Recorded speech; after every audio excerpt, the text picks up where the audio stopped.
Il s'agit d'un jeune homme né dans un village inconnu et fils d'une paysanne. Il a travaillé dans un atelier de charpentier jusqu'à l'âge de 30 ans et ensuite, il a été prédicateur itinérant pendant 3 ans. Il n'a écrit aucun livre. Il n'a jamais exercé de fonction officielle. Il n'a jamais possédé de maison. Il n'a jamais fondé de famille. Il n'a jamais fréquenté l'université. Il n'a jamais voyagé à plus de 300 kilomètres de son lieu de naissance.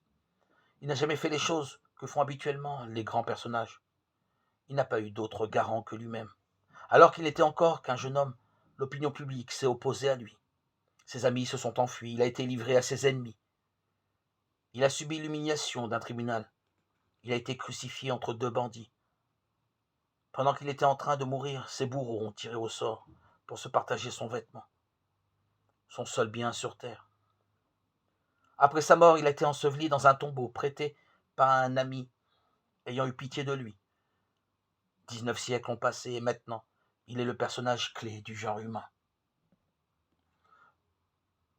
Je n'exagère pas en disant que toutes les armées ayant combattu, toutes les flottes ayant navigué, tous les parlements ayant siégé, tous les rois ayant régné, non, tous réunis, jamais autant influencé la vie des hommes sur terre que ce seul individu que l'on appelle Jésus-Christ, le Nazaréen.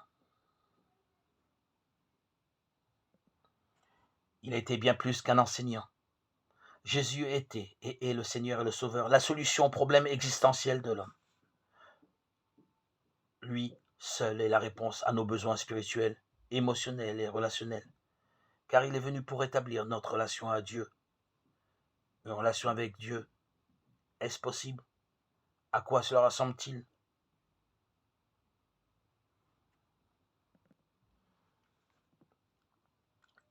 L'Esprit Saint communique aux chrétiens la façon de poursuivre le chemin et de vivre cette relation, d'être en communion avec Jésus toujours vivant, résidant dans tous les cœurs des baptisés.